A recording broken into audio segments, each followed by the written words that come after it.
Para seguir analizando esta situación ya estamos en comunicación con Eduardo Martínez, analista internacional. Buenas tardes, Eduardo. Los saludamos Belén Martínez junto a Nahuel Crescencio y Gabriel Pulvirenti. Gracias por estar con nosotros.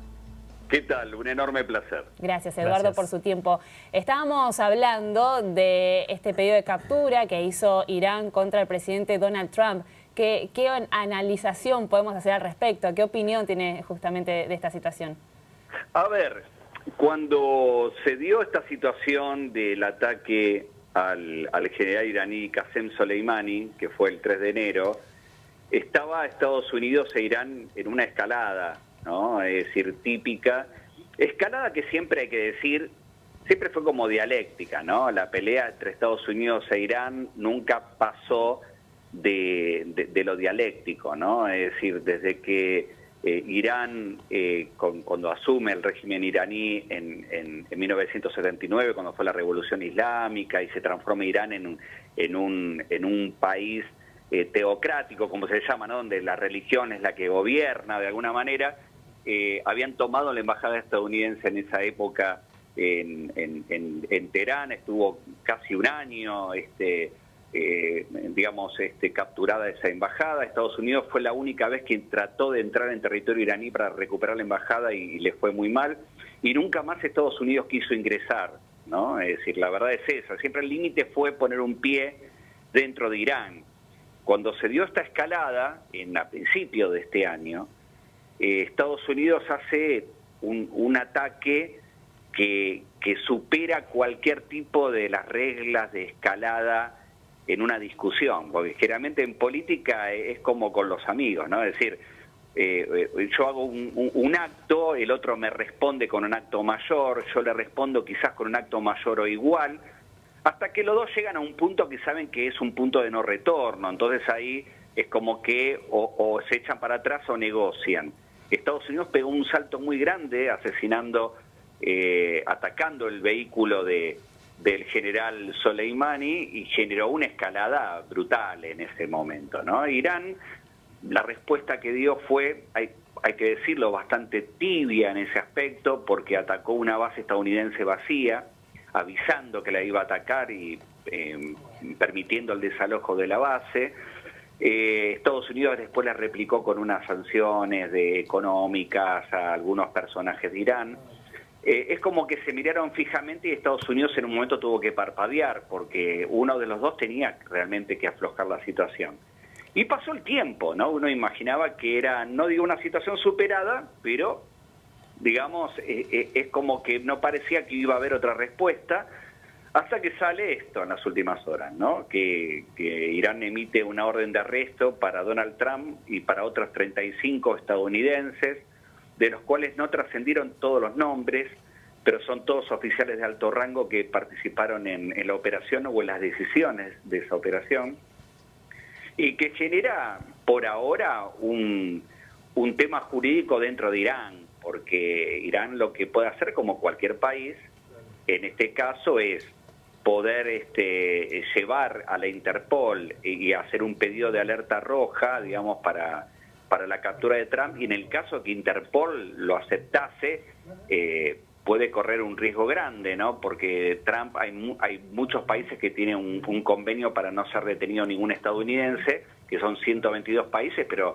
no puede visitar ningún otro país de esos a riesgo de que quede detenido, ¿no? Es decir, es una situación para el presidente de Estados Unidos algo incómoda, pero creo que no va a prosperar más allá de la denuncia dentro del propio Irán, ¿no?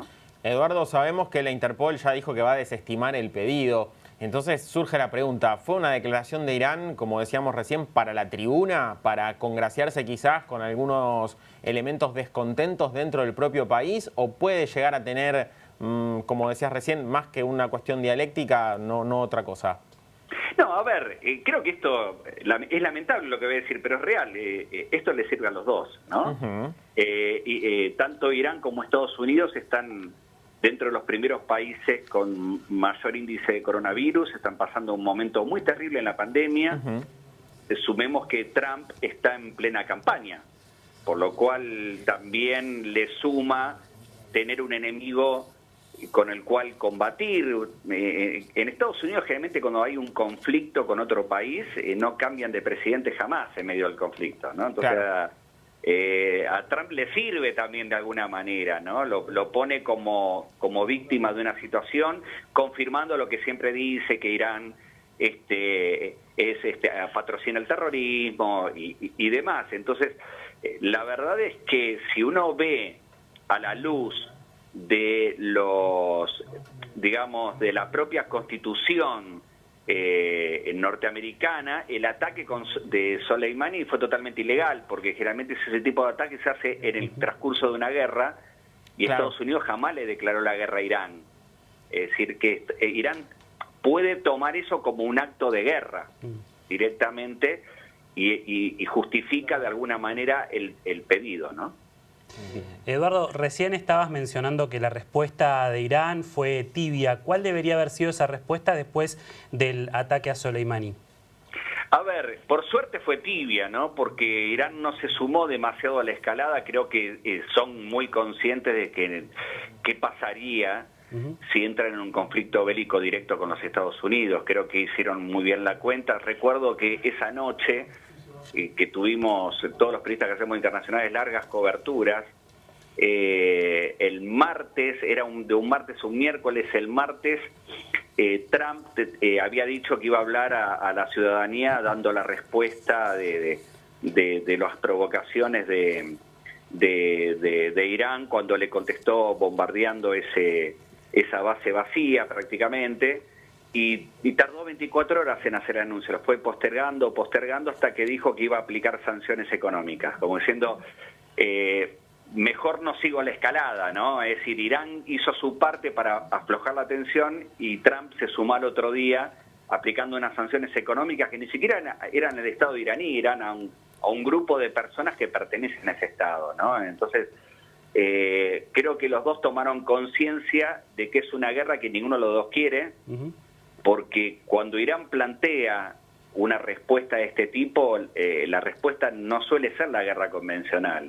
Puede haber ataques en cualquier parte del mundo a blancos estadounidenses y demás, y no es un conflicto que le guste demasiado a Trump. Creo que le sirve a los dos este plano, ¿no? La guerra dialéctica, el hacerse denuncias mutuamente y que esto perdure durante todo el año en plena campaña electoral, mientras que ninguno de los actores redoble la apuesta de una forma peligrosa, ¿no? Eduardo, y hablabas de las elecciones, en este caso en Estados Unidos. ¿Cómo puede impactar esto en la imagen de Donald Trump en ese país?